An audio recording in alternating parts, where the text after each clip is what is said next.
lebih baik daripada tangan di bawah. Memberi itu sebenarnya lebih mulia daripada menerima.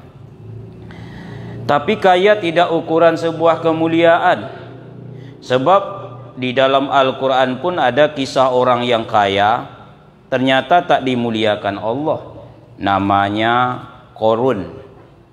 Saking kayanya di dalam Al-Quran, anak kunci gudang hartanya tak mampu diangkat oleh dua orang bertenaga besar, bertenaga kuat. Tapi hari ini jangankan meniru gaya hidup si Qarun, memberi nama anak kita dengan nama Qarun rasanya belum ada. Kalau ucok berserak Pak, ujang terpijak-pijak di pasar sakit banyaknya, apalagi upiah. Tapi kalau Qarun tak ada. Carilah warga jamaah yang namanya Qarun.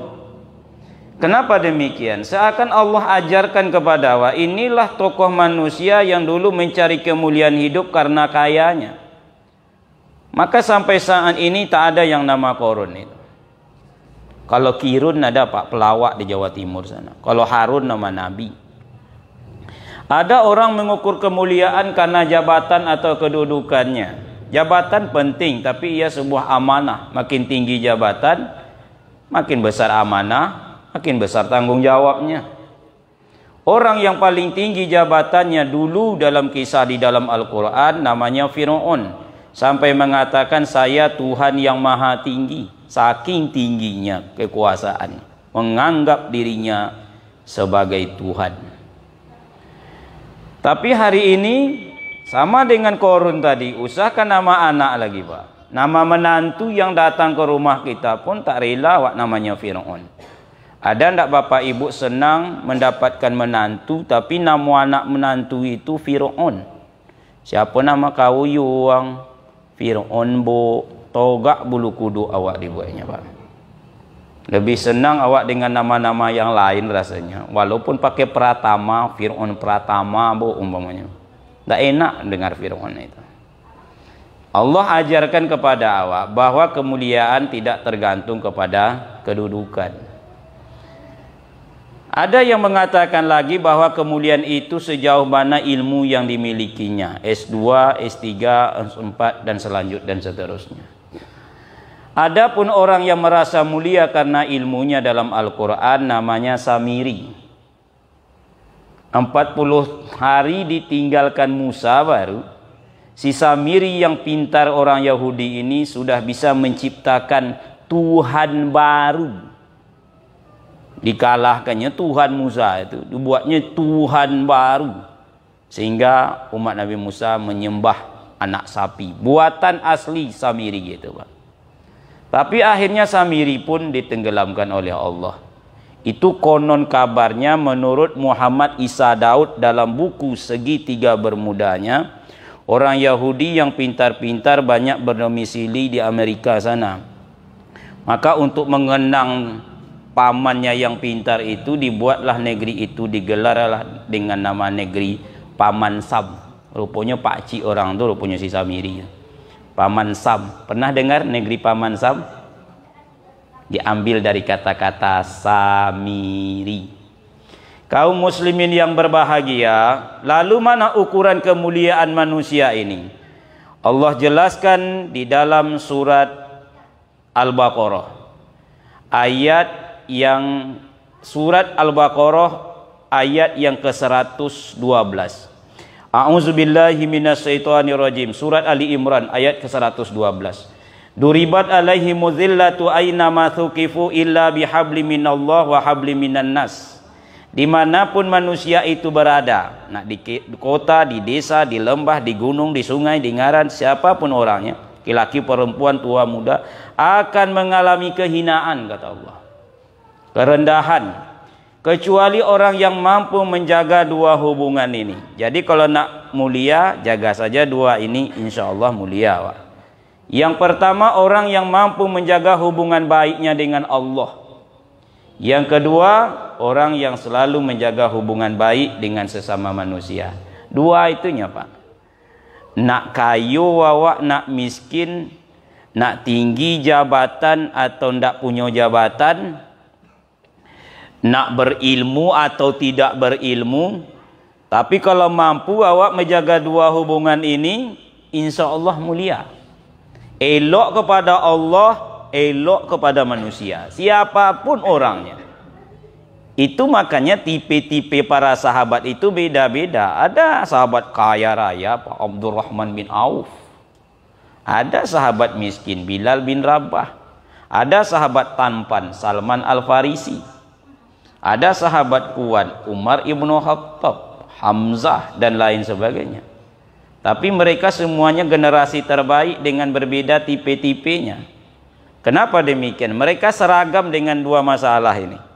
Apa itu? Hubungan baiknya kepada Allah dan hubungan baiknya dengan sesama manusia.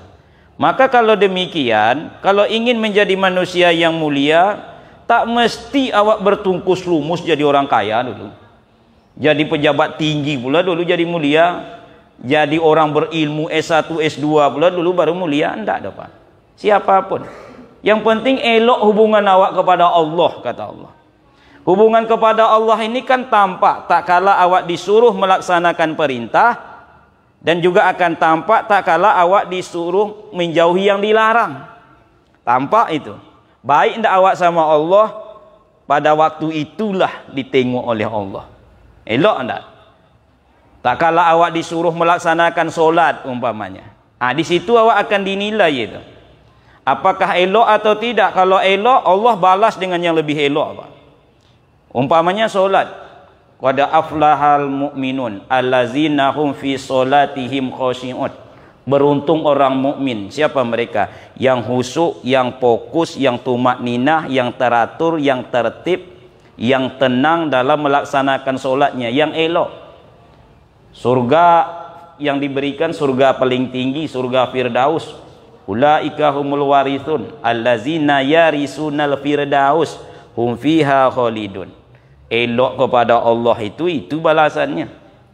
Tapi kalau terkelok cara awaknya, ndak elok dah, terkelok. Fawailul lil musallin, neraka wail bagi yang solat. Ya solat dia. Siapa mereka? Allazina hum an solatihim sahun, yang lalai. Lalai ini banyak ini. Lalai penampilan, lalai bacaan, lalai waktu, lalai gerakan, lalai khusyuk, lalai.